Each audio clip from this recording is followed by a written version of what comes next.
So whenever you're ready, we're ready to get started. Whenever Okay, you well, are. great. Well, very good. Well, I think we've already announced everybody here, and thank you for being with us. This is, like I said, this is historic. This is really this kind of communication and organized an organization around of this our academic efforts is exactly where we need to what we need to be doing. So appreciate Miss Felicia in helping getting this organized, and thank you all for your leadership. I know you all are like the silent leaders over there over at ICAG, so thank you all for everything you're doing. We're gonna to get us to get started. I think you all have. I think everybody has the agenda, right? Oh, it's up here. And so we'll just follow that agenda with first some data presented and ESOL details, and then Japanese curriculum, English curriculum, family engagement. Who's talking about family engagement? Miss I Malcolm. am. Really? Mhm. Oh, that's interesting. That's going to be, I mean, all these reports, I can't wait. Also, we had two other board members. I was telling Miss Felicia, maybe you heard me, Nobuko Usher and also Miss Deborah Grant, who work on our board in the development area and PR. And I just thought that it would be very helpful for those folks for board members to really get more educated about the challenges and the challenge of building and executing on these curriculum plans. So thank you. Miss Alice, do you have anything you'd like to say in introduction? No, I've really enjoyed my year working with Miss Jones and the team. Of course, it's all been mostly virtual, so I'm really looking forward to next year. And I see some huge improvements in where the school is headed academically. So I'm excited about this committee also and working with staff there. Yeah, no, it is exciting. It's Yes, very it's going to be exciting. great. It's going to be great to have you. You probably haven't even seen our school, have you? No, I've been there with Miss Jones probably 6 or 7 times this year. And okay. So it hasn't been all Zoom. No. I've observed in all the classrooms several times. So a lot of things that she's put in place that I think will really take your school to the next level academically. Oh, wow, that's exciting. Well, thank you for your input. Well, Miss Jones, I think we'll turn it over to you. Yes. We'll let you kind of drive this agenda. All right, perfect. Thank you so much, everybody, for attending. I wanted to just kind of thank the team for working hard on getting their presentations prepared for today. They have all, worked together. We are working as a team, and we're excited about where our school is headed academically. And so, with that being said, I'm going to go ahead and I'm going to stop sharing right now. I'm going to go ahead and give Ms. Varghese. She's the first one up. I'll give her hosting rights quickly so that she can present her parts. Okay, hold on one second. And after each session, we can ask questions after each session, and then we'll move to the next one. So. Okay, good afternoon, everyone. So I'm going to present the ESOL data and pretty much the ESOL data for this year. So at the school, I'm the ESOL and the testing coordinator, and I love my job. I really love my job in working with the ESOL community and being in the classroom. So at our school, we have multiple forms of assessment in regards to the ESOL students. So all of the ESOL students in all of the grades K through 5, they participate in all of the internal benchmarks, which are administered at the end of each term. We also have our MAP growth tests, which are administered 4 times a year. In grades 3 to 5, we have our Georgia milestones. And even though last year was canceled, this year we did participate in it. We have the access test, which is specifically for the ESOL kids. This year, we also created progress monitoring forms for all of the ESOL students in grades K through 5. In addition to that, they also are receiving the report cards twice a year and the progress reports twice a year. So they are tested out. They take a lot of assessments throughout the year. So specifically the access for the ESOL students, this is the exam. It's the high stakes assessment from the state of Georgia. I often get the question from parents, is this a test that ICAG has created? That's one of the tests that I often receive. And the question is, no, this is not a test that's designed by me or the school. We follow all of the practices from the DOE.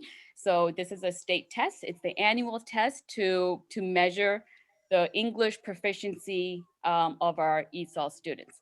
This is also the only test that they can take to exit out of the program. So it is assessed in all 4 domains, which is listening, speaking, reading, and writing. So how do we get the students in? So at our school, we have a mandated home language survey, which the parents fill out if they speak another language besides English. And we have 30 days. We're mandated within 30 days to screen them with a very specific assessment that is, again, mandated from the state of Georgia. The teachers that administer the test, which is me right now, we go through very specific training. There's a quiz at the end that we're required to pass, all of that to go ahead and administer the test. If we have students coming in the middle of the year, which we often do, we then have 10 days to go ahead and make sure that those students are screened.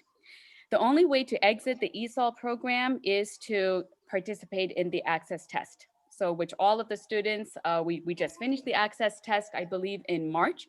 They have to receive a 5.0, an overall composite score of 5.0 in listening, reading, speaking, and writing to be exited from the program.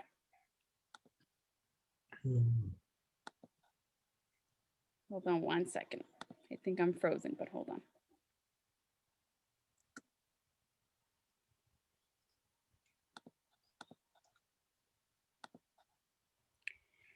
So we are at the end of year 3, and what we created was a 5-year data snapshot. So if you look at the blue bar line, that was the number of students when we opened the school that have graduated or exited from the ESOL program. So you can see in 2nd grade, we had 2 students that exited and then only 1 student from grade 4. So we had 3 students that exited the ESOL program in year 1. In year 2, if you look at the orange bar, you can see the total. There was somebody from every single grade level. So that was a total of 19 students that graduated from the ESOL program.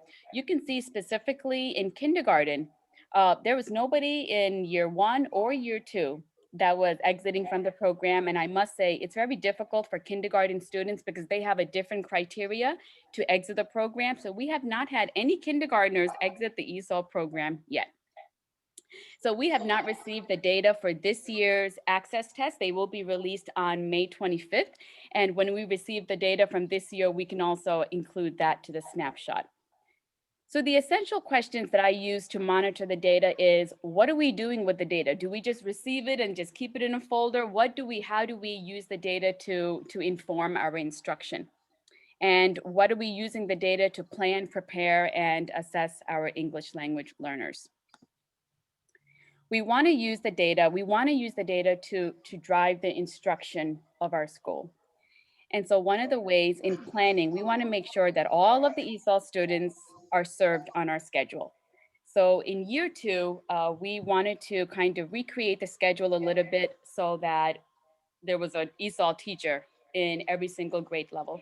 So right now they are receiving services 2 to 3 times a year. The delivery method that we use to maximize our instruction is the push-in method. So which means the ESOL teacher goes into the classroom of the main ELA teacher and collaborates with them so that all of the students are receiving the same instruction and they're maximizing that exposure so that they're receiving the same content as their peers.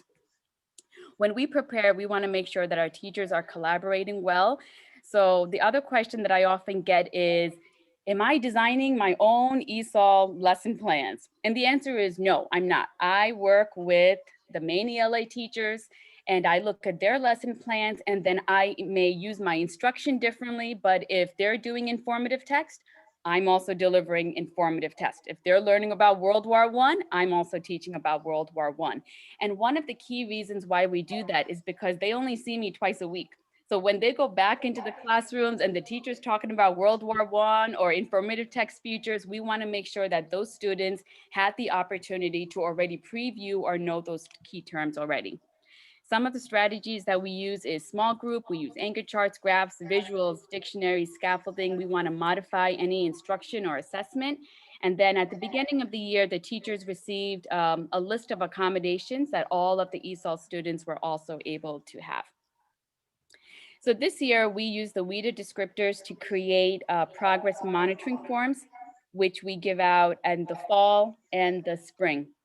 And that form, it's pretty much created with I can statements. What can the children do in the areas of reading, writing, speaking, and listening?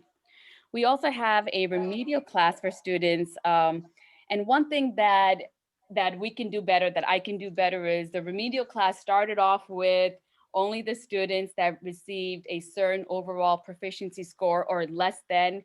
And then toward the end, a lot more students, because we're still virtual and the kids are at home, a lot more students started coming into it. So it was hard to really focus on the students that really needed help. So that's something that I got to keep on my mind on how I can improve that for next year. Any questions so far? Oh, yes, I did. Ms. Varghese, can you go back to the bar that shows the number of graduates? Yes. Was that, I mean, it's interesting. I mean, in year 3, we were like, look at the numbers compared to the prior years, right? Yes. So year 2, we did have a lot more students graduate than year 1. Yes. Yeah, the second year, and then third year, we don't know yet, right? We don't know yet. We will know in a couple of weeks. Are we expecting it to outdo the second year? I don't want to outdo anything because I want to make sure that our ESOL students are receiving the proper services. So this is why we have that score, that 5.0 score. So students have to be able to obtain that proficiency score in order to exit. Well, yeah, no, what I was curious about is what is what are we kind of shooting for? Are we expecting them to get out, like how many to get out and when in their school years is ideal? I imagine, like you said, we don't see kindergartners because it's probably hard, right? Yes. So but is there a time during the 5 years where we would normally expect? So I think when students are learning a second language, it does take anywhere between 5 to 7 years to receive that full proficiency. So I think a lot of the students, depending on how long they've been in America and how much exposure they have to learning English, right? So there are a lot of other, I guess, expectations and standards that have to be delivered outside the classroom as well. Yeah. Oh, I see. Yeah. I see. Wow. Well, we have such a high percentage of ESOL. We almost the highest in the state, right? Right. Yeah. I think So, year 1 and year 2, they were pretty high. so wow, this is okay. Fantastic.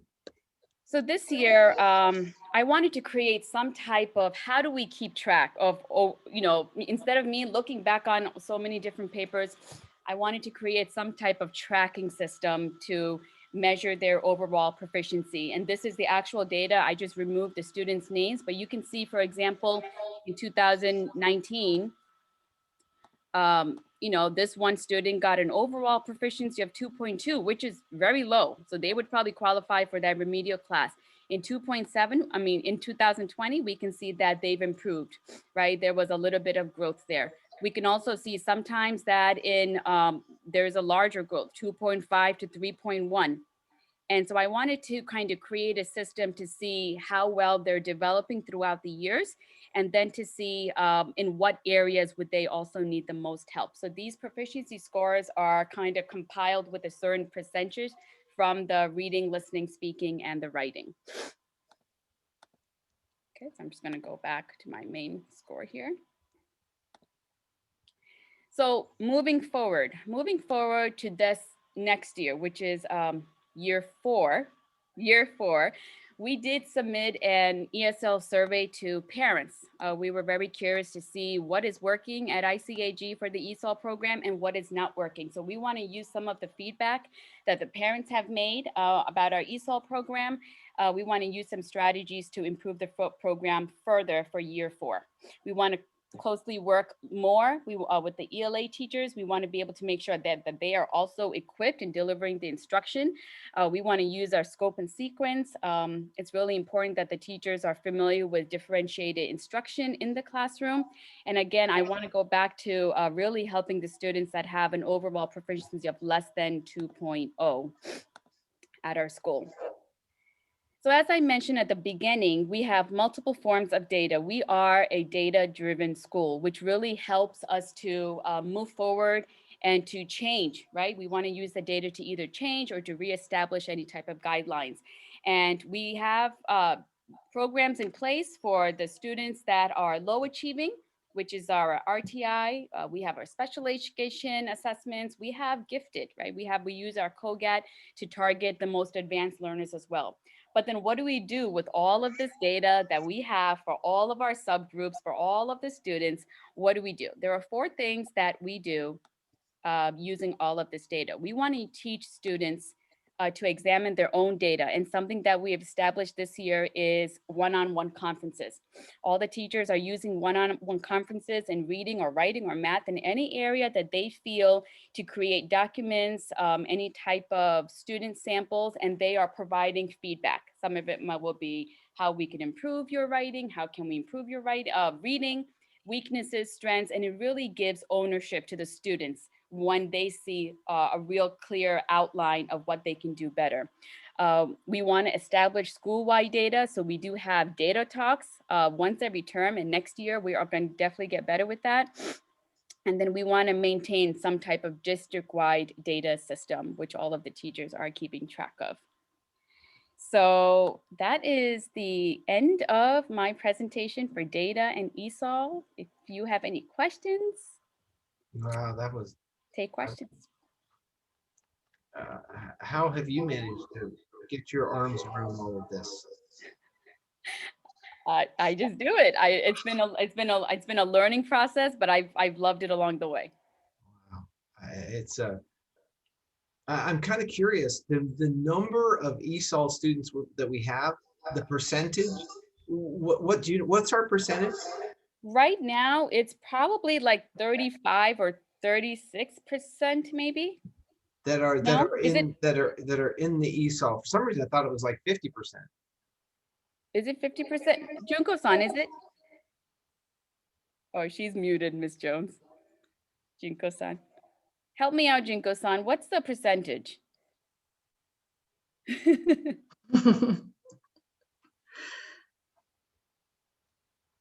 She's still muted, she says. Well, what I was curious about is the high percentage of students that we have in ESOL. I'm curious if it really makes it if it gives us an advantage. In other words, our ESOL students can do better because we have more students, and because we have more students, we have more expertise, and we deliver better results. Is that the case? The number is the first year we had 67% of our student, the ESOL student. Yeah. That's highest in Georgia. Yeah. I think it's still similar, like around 60% of our population. That's so what I was asking is that with that high percentage, then it doesn't give us a does it give us like almost an advantage?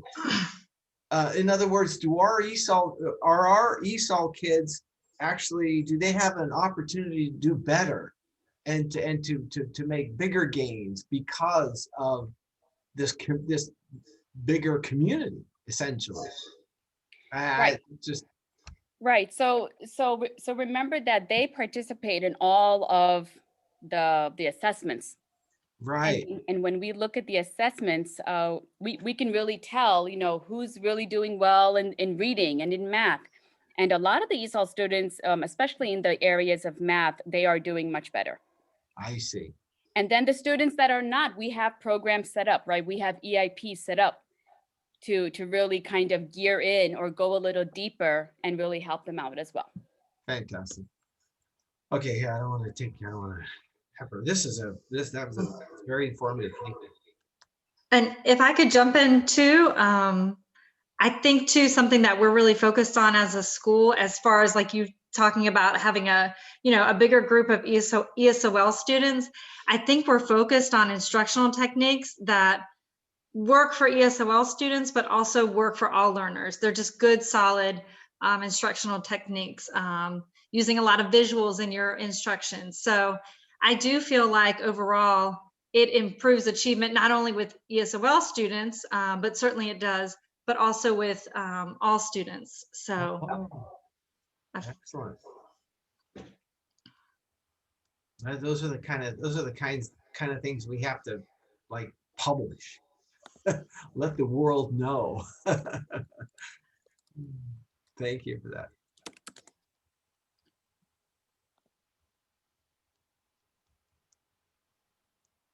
Let's see, Miss Jones, who's next? Oh, you're muted. Ms. Jones, you're muted. Me? Yes. Oh, Megumi-san, you're next. Oh, Japanese curriculum. Yes. There you go. 皆さん、こんにちは。Konnichiwa. 元気ですか? I'd like to present a Japanese program. Oh, that's Mount Fuji. Yes, this is Mount Fuji. It's Just to let everybody know, I climbed Mount Fuji. Oh, sorry about that.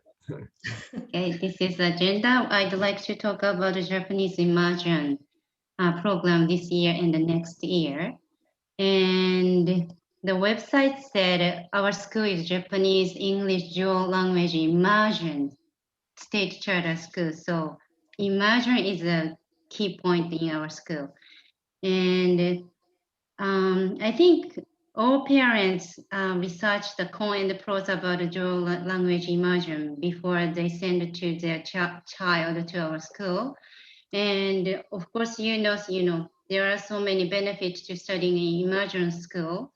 But a program takes for a long time.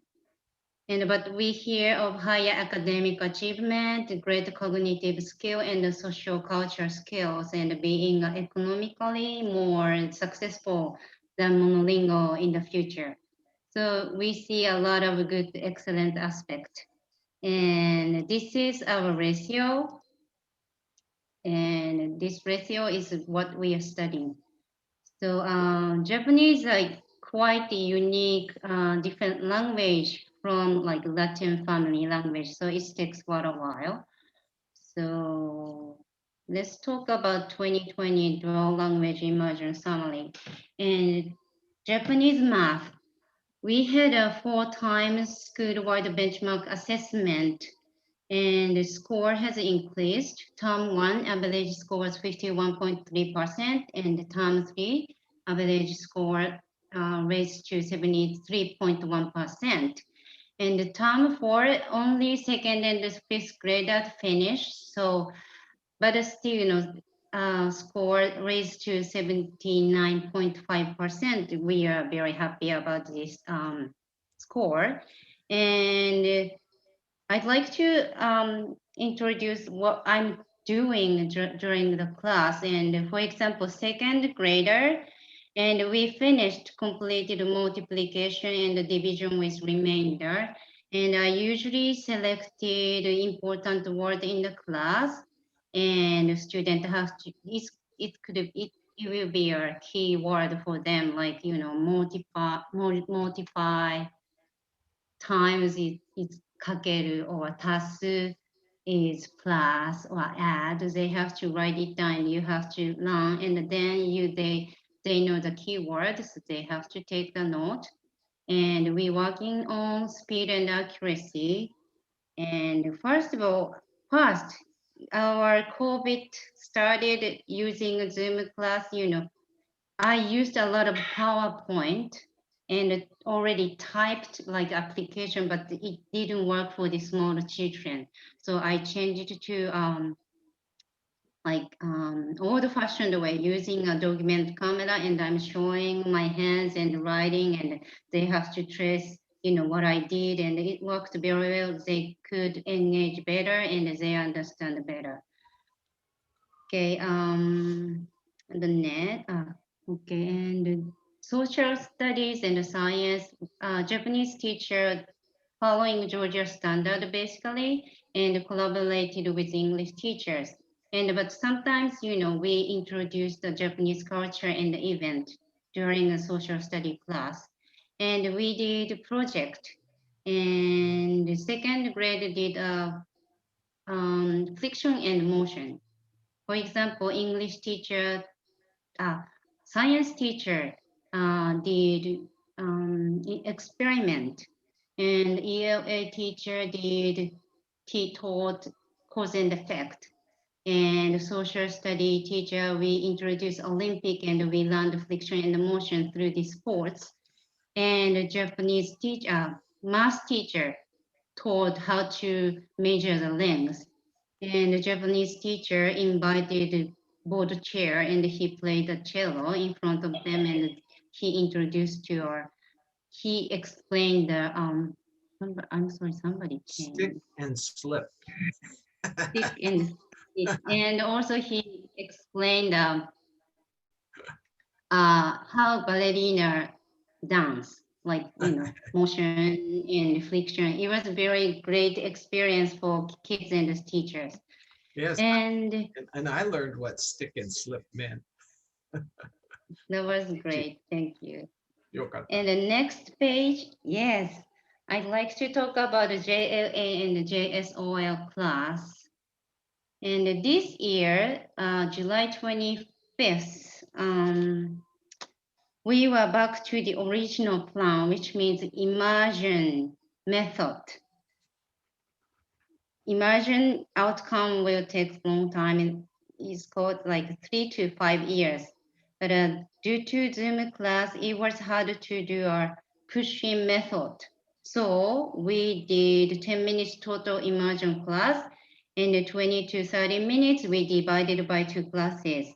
And meanwhile, we did breakout room as a RTI. And assessment, we did act for assessment for JSO student in the beginning, and throughout the year, we did a variety of classroom assessment, including benchmark test and unit tests, quizzes. And in this Zoom situation, the data is not quite accurate. So based on this year's reflection, we'd like to implement the following in the next year. And what we do for next year, our delivery method will be main instruction. It'll be a total immersion. And each class will have a push-in teacher. And in this push-in instruction time, children learn speaking, listening, writing, reading skill in Japanese. And also, we will make a flexible group to learn the lesson. And could be a small groups or pair work or individual work. And also we take accurate data, and we implement it to a POAD and RTI. This is for next year. And the curriculum, and we follow Japanese standard because of what we use, Japanese textbook that is based on the Japanese educational Ministry of Education. And also, and the academic team, and we are clarify the learning target and select item carefully. And we already selected 2 units from textbook for the collaboration with English teachers. And we will speak Japanese as much as we can. That allows the students to immerse the Japanese environment well. So we would like to implement more small group mini lessons so that children can engage easier and they understand better. Also, we'd like to teach writing skill and assessment. We will have a school-wide Japanese benchmark test 4 times in a year in the 6th grade level cluster for all students. No more GESO benchmark test. And also variety of classroom assessment. And external testing system. This is, we are still reviewing. The company name is Avant and the test name is Stamp 4SC. Good things about this test is the target is below 6th grade. So first and kindergarten and first grade, they have a speaking and listening test, and the second to 5th grade, they have a speaking, listening, reading, and writing.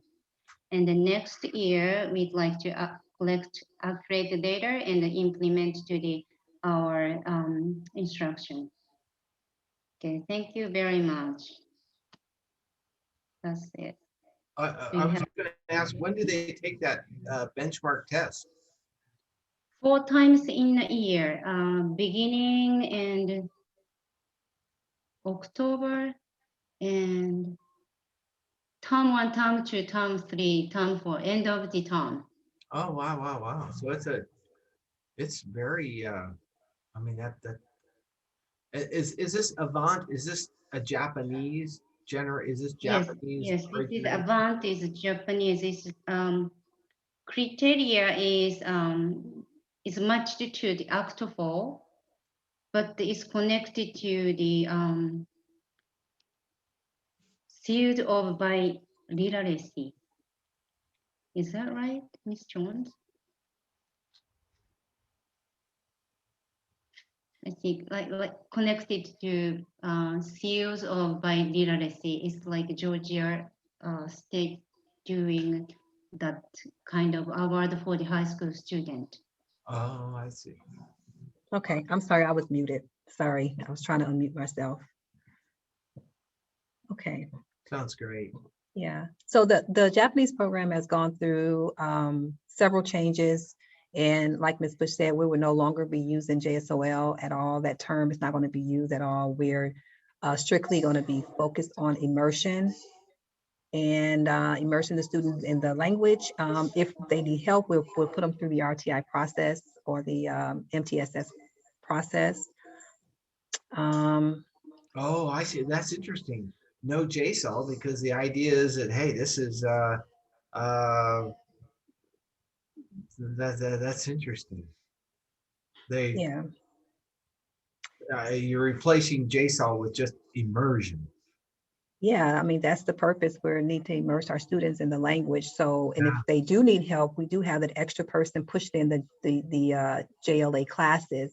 Yeah. And they can do small group with the student, and and we won't be pulling the student out of the classroom. It'll be like a small group, more of a small group situation if they need extra help. I was going to ask, what is push-in instruction? Why do they call it that?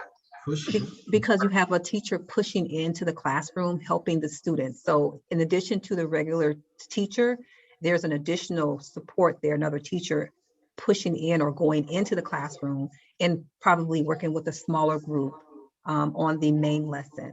Oh. Yeah, or areas of concern, yes. I see. And we have that. We have you'll have 2 Japanese teachers essentially. In JLA, there will be a push-in, yes, from another teacher to help out. Yeah, but yeah, that's the idea. So we definitely don't want to be pulling students or separating students anymore. We want to keep everybody together and do that method and make sure that the teachers are speaking Japanese the entire time and that we're using all Japanese content. during those sessions. And we're still working out the curriculum. We're still working really hard. The teachers are, we're meeting often. So it should be good. Yeah. Well, we're gonna have even better Japanese speakers because of this. Yeah. I think so. Awesome. So good job. Thank you, Miss Bush. Appreciate that. You can go ahead and stop share there. Thank you. I'm going to go ahead and I think Miss Perkins, you're next. I'm going to go ahead and give you control here.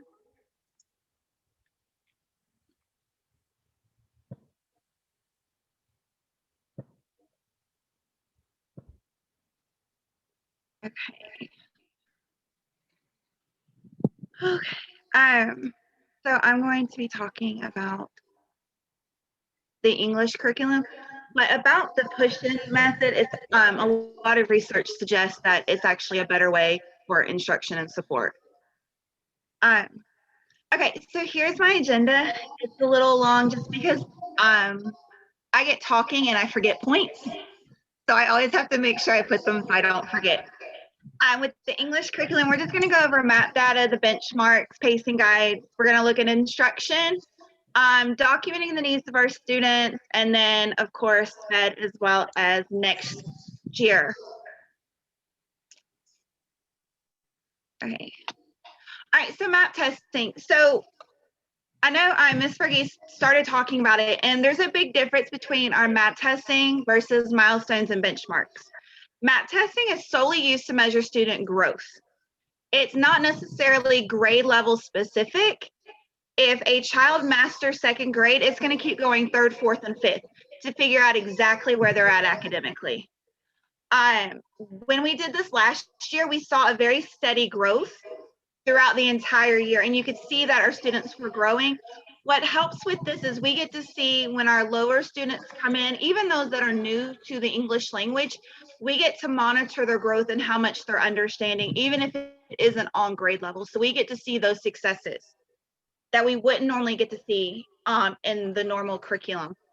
So this year, because we've done a lot of virtual testing, the scores are not as accurate as we would like for them to be. They're not reflecting the students. You see a lot of up and down. And a lot of this we can see is just, this has been a stressful year. The students are under stress. But not just that, you can tell, because I did a lot of testing online, that parents were also helping their students, which doesn't give us the best accurate information of what they can do. So we're going to have to keep that in mind when we move into next year and everything is back in person, to understand that we might get a much better accurate information of where these students are next year when we take this at the beginning. But for now, we're going to have really high scores, huh? Yes. So this is just an example of one of the MAP scores. So what's great about MAP is you get to see the reports on a district level that says how we do at a district, but it also tells us how we compare to around the country, because multiple states actually take the MAP data. So we do get to compare ourselves to other states, how we perform.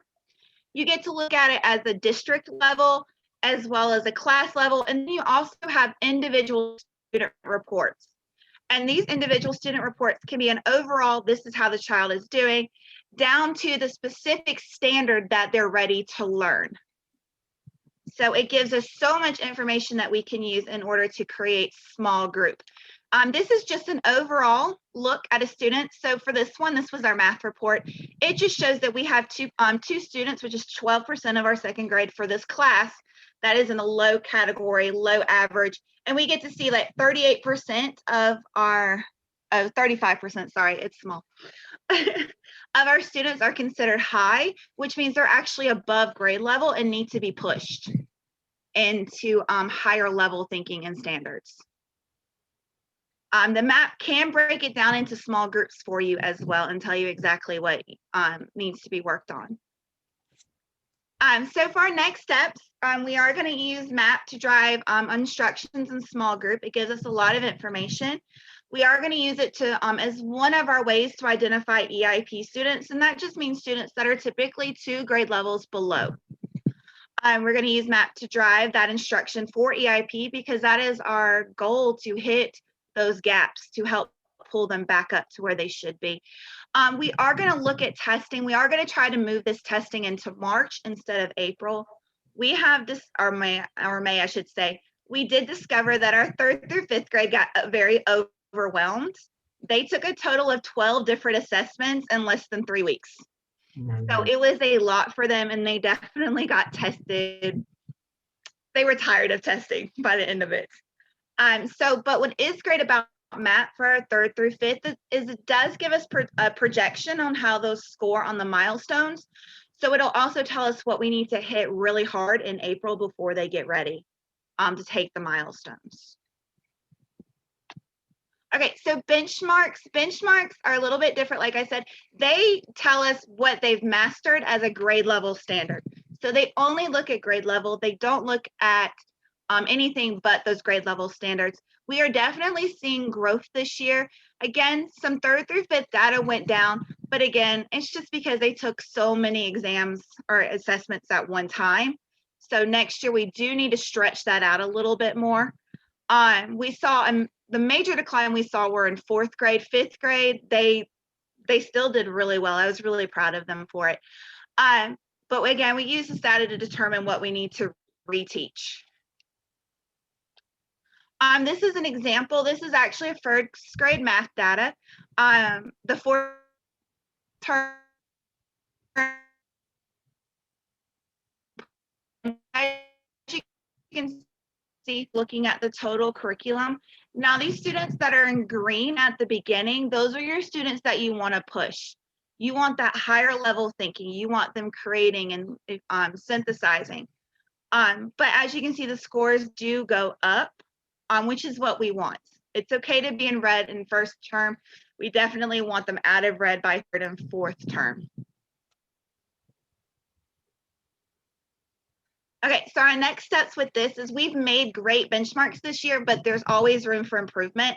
So over the summer, it's going to be important that we really look at these benchmarks and make adjustments to better fit our students. We need to finalize them before the summer is over, again, so they're ready to use.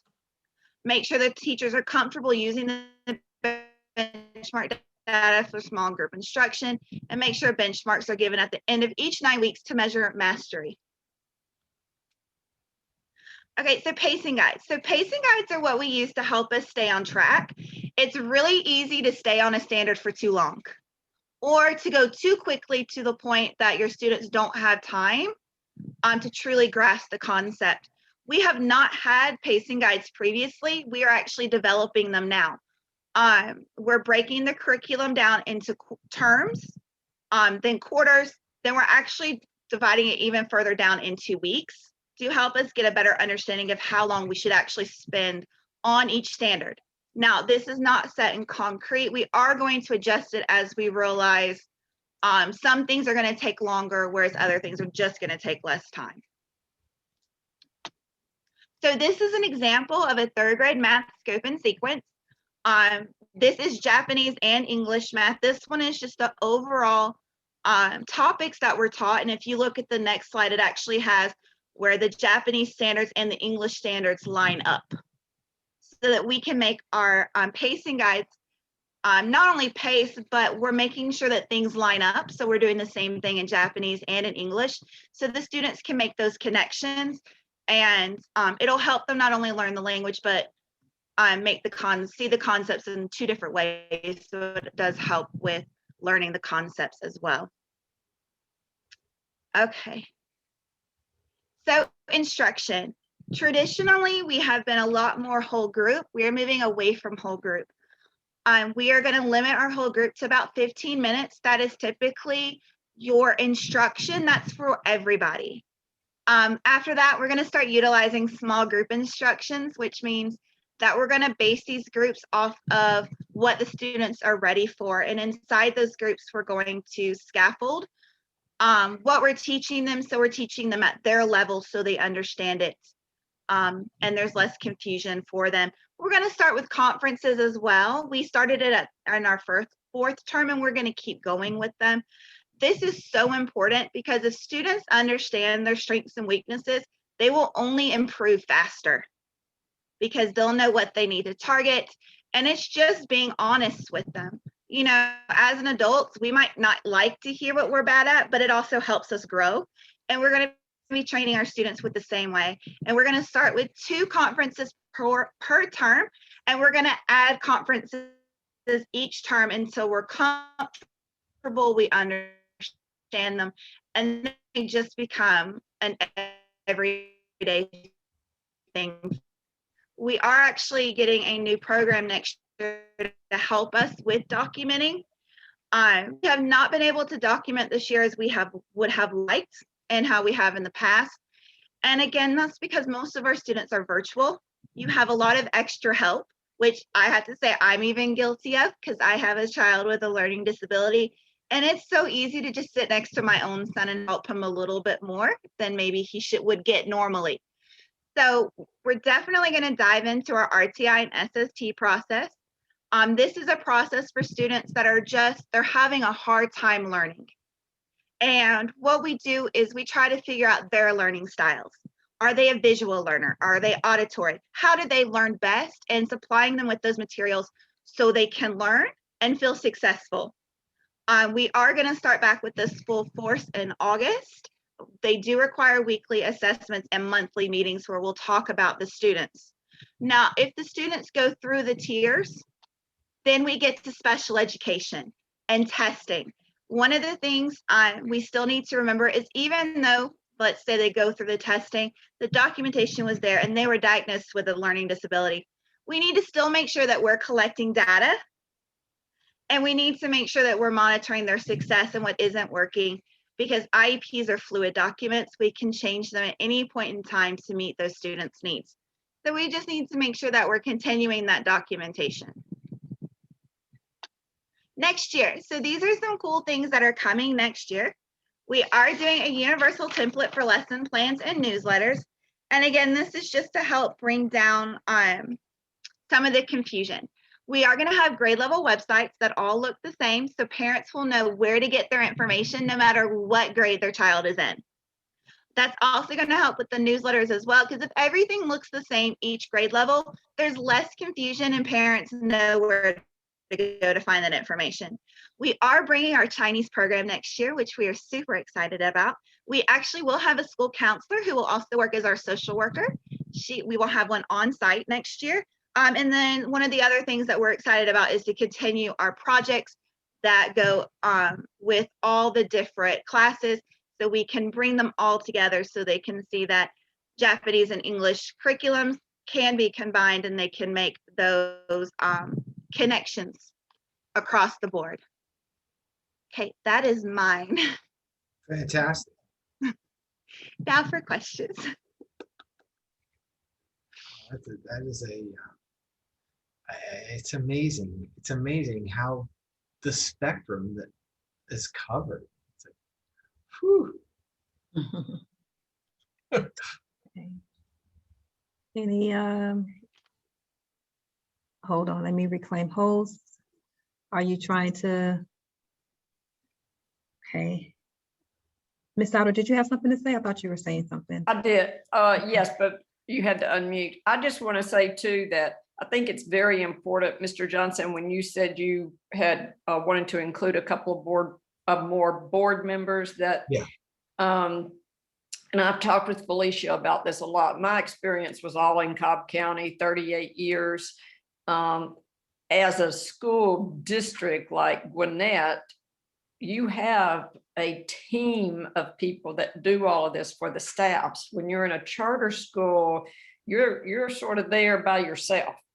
So I want to commend Ms. Jones for what I've watched develop just in a year's time. As you could see from that agenda, there's tons that go into that parents don't really understand. But we want to make sure we're communicating with your school parents, the board, and that you grow your school. So I commend the staff and the committee. Ms. Jones talked about putting this committee together, and I see a lot of progress already being made. And the one thing that's really unique is that this year they started that benchmark assessment.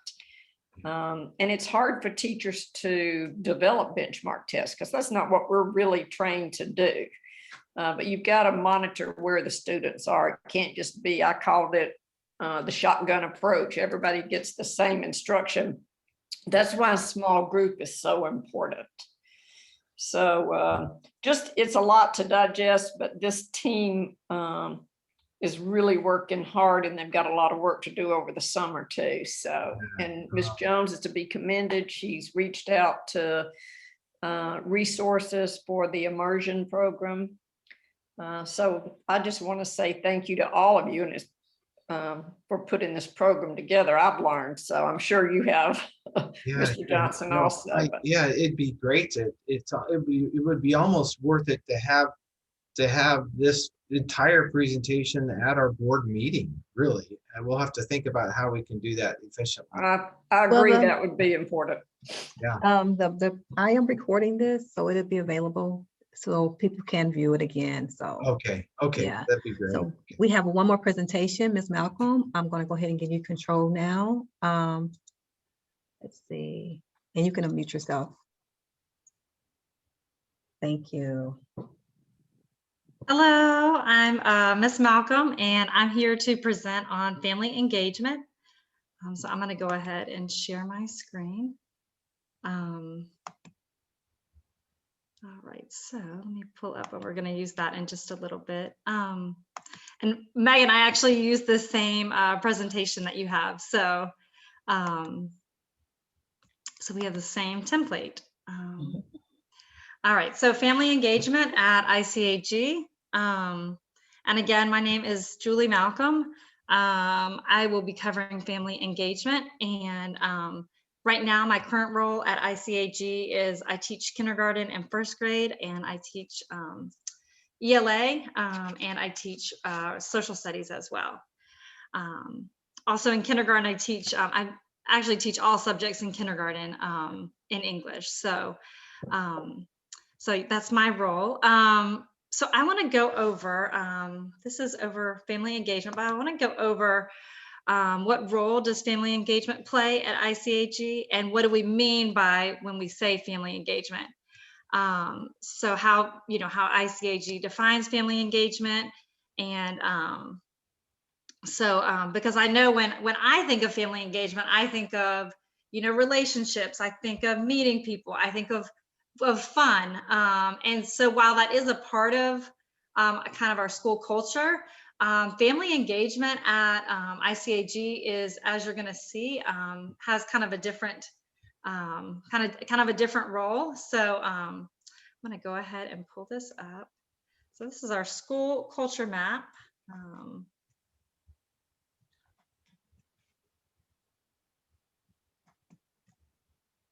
Let me see. I am not the technology whiz, so let me pull it up. But basically, as it's pulling up, we have, let's see, here we go. Okay. And this is our family engagement and school culture kind of tree map.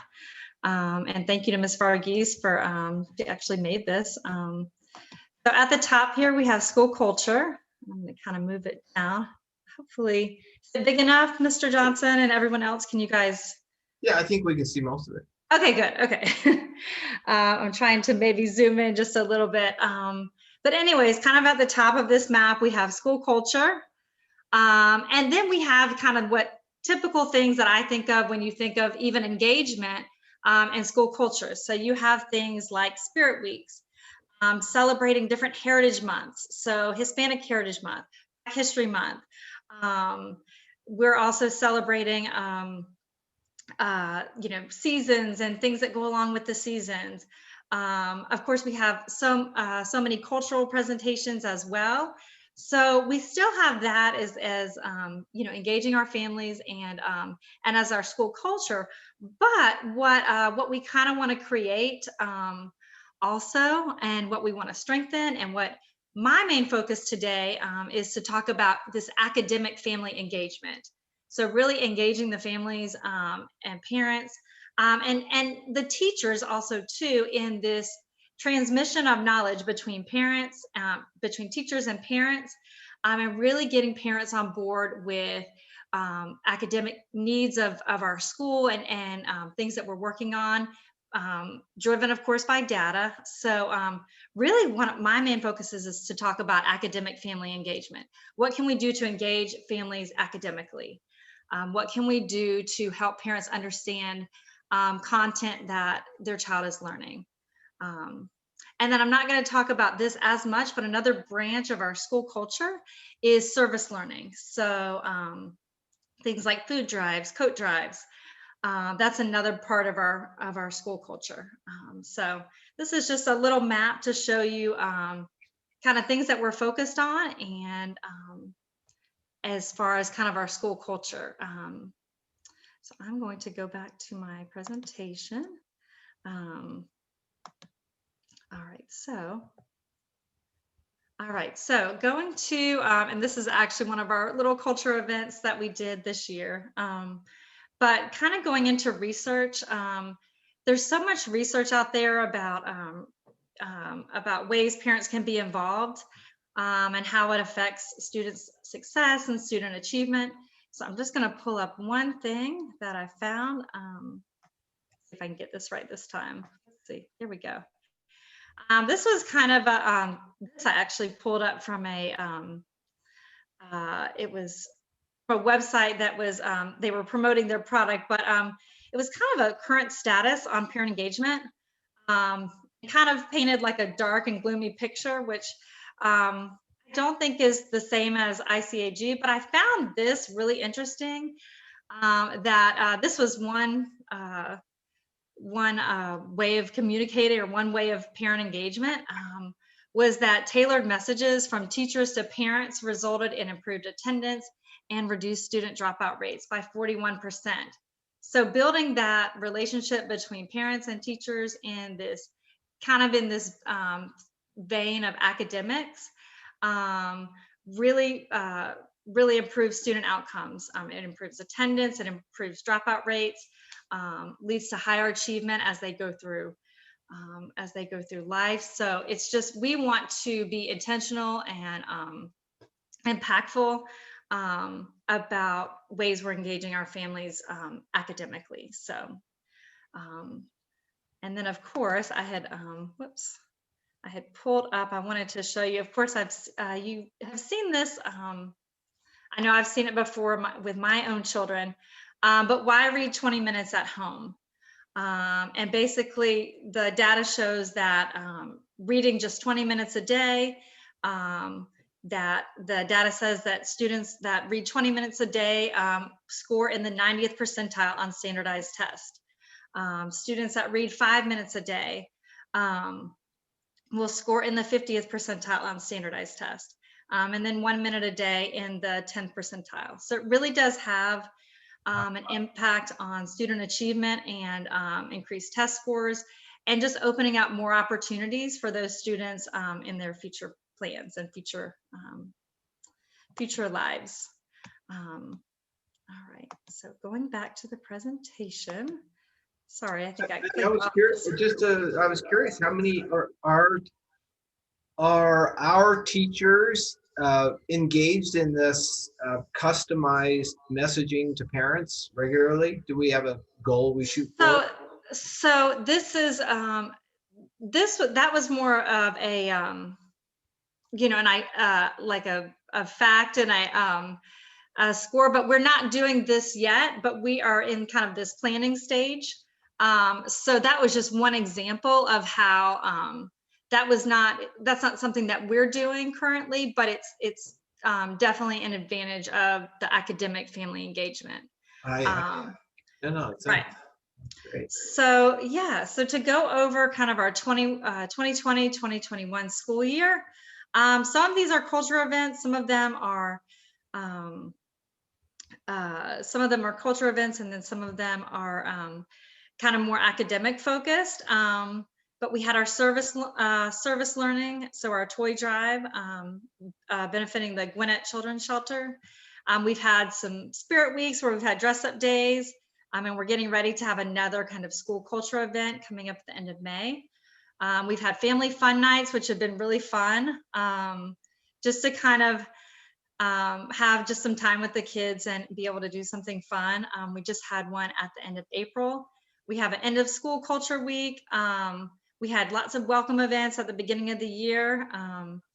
More academic focus, we had curriculum night. We had the virtual demonstrations. I had a student's mom play the piano, and Mr. Johnson, your daughter, danced for us. That was a blast. Yeah, so just great things going on, and just, great conversation starters and great just exposure for the kids as far as culture. And then just to go on a couple more things, we have we've had some academic informational meetings like for the EIP program and ESOL. We've had rice pounding, bento box making, and some holiday celebrations, and of course our Black History Month program. So we've had a lot going on, and what we're looking to develop is our the academic family engagement side of that. So kind of taking. By the way, that Black History Month program was epic. That was amazing. Thank you so much. Thank you. Thank you. And I've our previous family engagement, this is my first year at this school, but some of the previous things that we've done that maybe we haven't been able to do this year, especially with the virtual model and COVID, but the concerts. I saw some pictures on the Facebook page about the Japanese tea ceremony, the fall family nights again, and even some of the calligraphy sessions. So we've had lots of great activities for children to interact with staff and people from the community in cultural events. And we want to engage families in that same way with academic family engagement. So of course, with that great foundation, we are looking to build academic family engagement. We want to integrate academic integration of family engagement events. As you've heard from many other people, we want to use benchmark data to drive this family engagement. And then of course, the strategies for the 2021-2022 school year. So kind of where we're headed is to still have all that great aspects that you get from culture, like the relationships with the parents, having fun, building those relationships, and just getting to know each other better, but take it in an academic direction and really build foundations and kind of an atmosphere for teachers to work with parents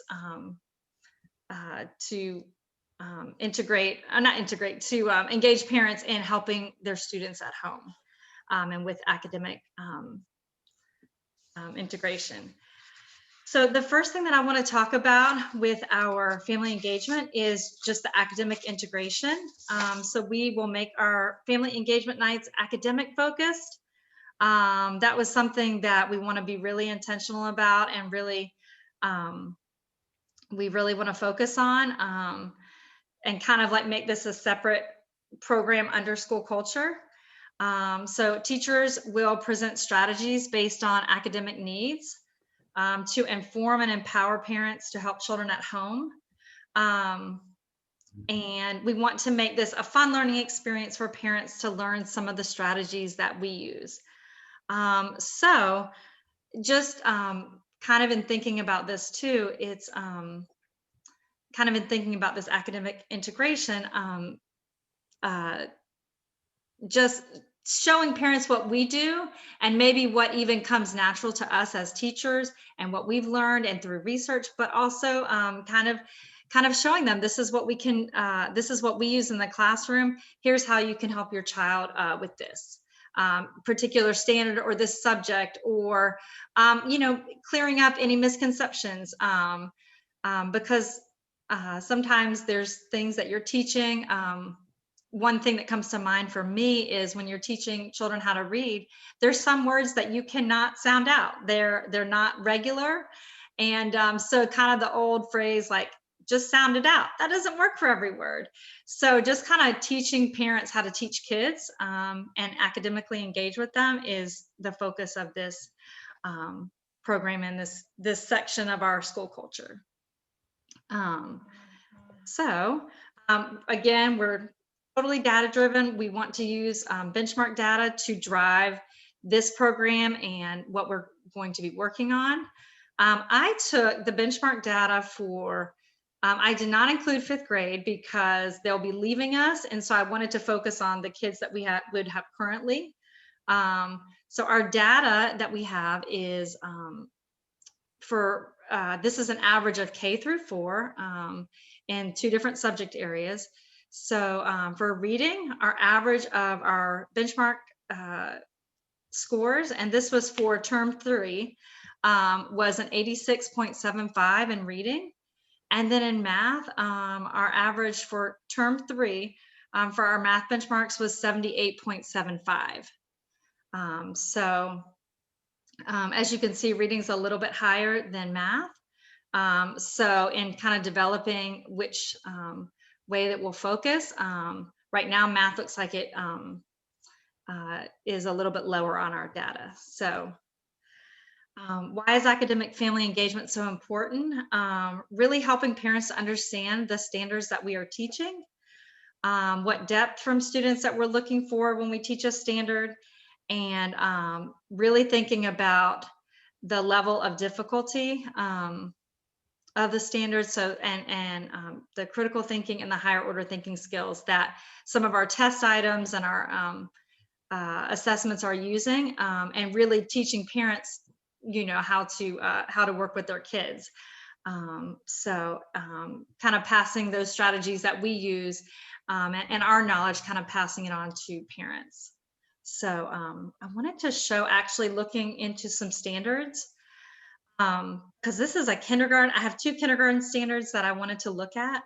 This first one is a ELA standard, a reading standard, and more of a comprehension standard, even in kindergarten. So it talks about compare and contrast the adventures and experiences of characters in familiar stories. So even at a kindergarten level, they're being asked to compare and contrast characters' experiences and adventures and stories. So, and what we would do is, take that standard, of course, if that was something that we were, working with, wanting to show parents, and we would kind of tell them of course, the standard and explain it, but then also what we're looking for and understanding what merits a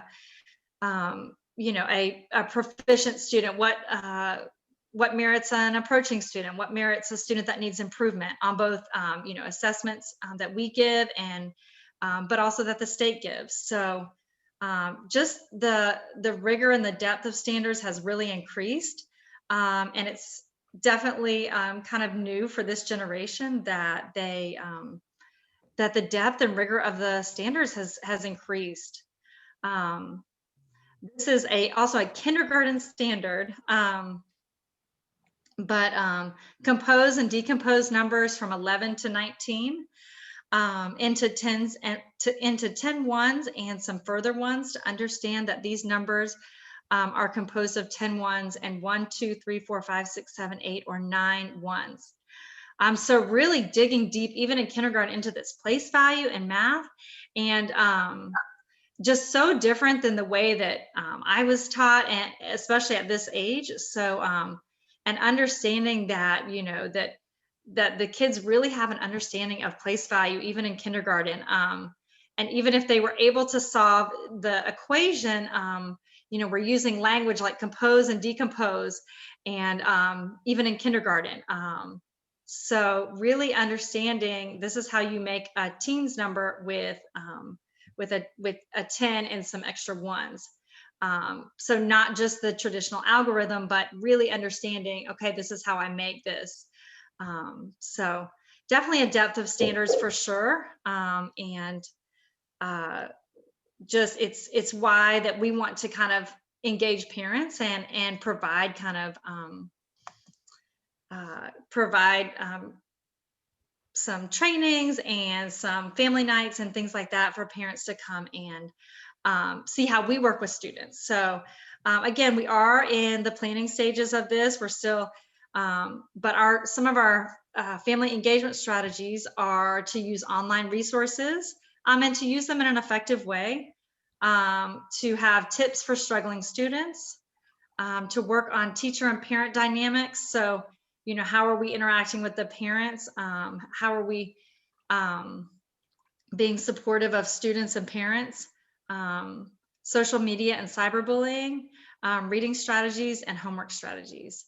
So really just kind of making a structured plan to impart knowledge that's not only data driven, but and is in a need of our school, but just kind of a structured plan to kind of target what we need to target, and also to just to increase overall achievement.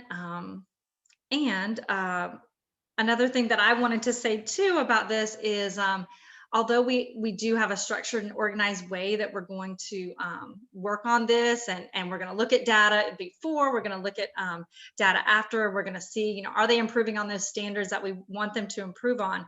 But I think for me, and this is kind of just from my heart, I think at our core, we want to engage parents, you know, in any way that they want to engage, and we want it to be academic focused. So we want to just build those relationships.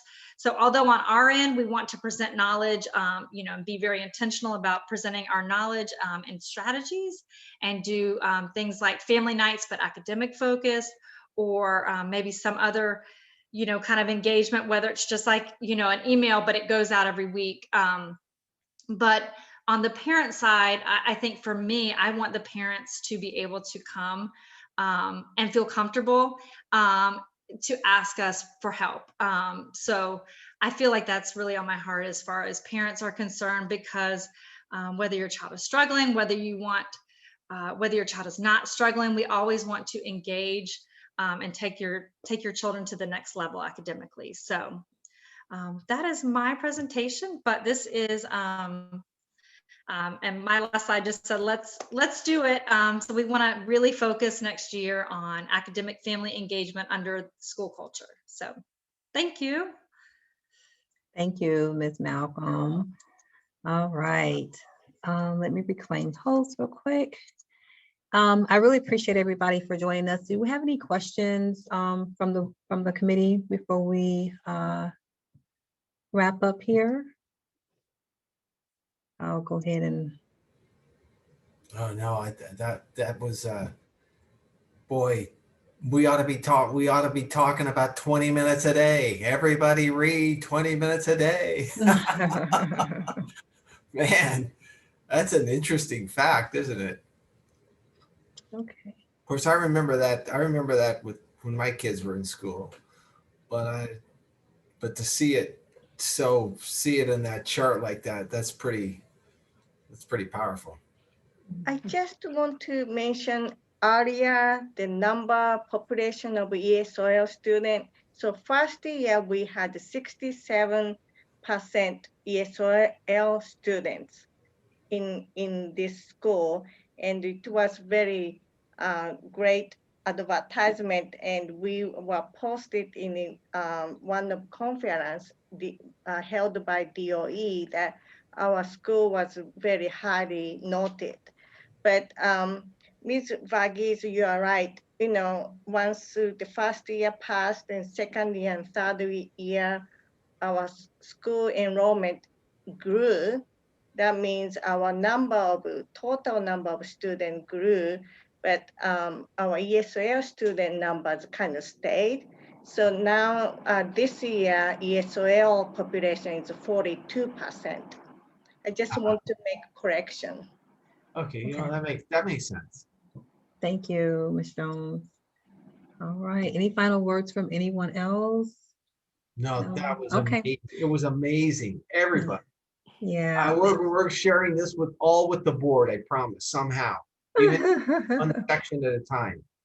It's Yes. awesome.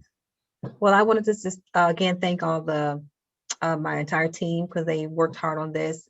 We have a lot of work to do. We've already rolled up our sleeves and we're working. We're figuring out best practices for our school so that we can move our academic program forward, because we do understand and realize that the foundation and for our school is academic. So we need to make sure we're solid academically, and we're getting there. So I'm really proud of the work that we've done and excited about what we're going to do next year. We were in a meeting today for 2 hours, the 2-hour meeting today, and we all sat through it. And I really appreciate the team for doing that. And then we came in and we did this. So it's been a long day, but we're growing. So that's all it means. So that's all we have. I do have a survey that I'm going to put into the chat. So if you could, I'm going to do that really quickly.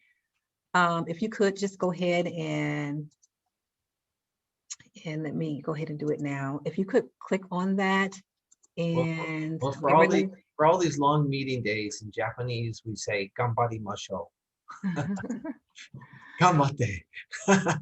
Oh, it didn't go through. So hold on. Let me see if I can get it here really quickly.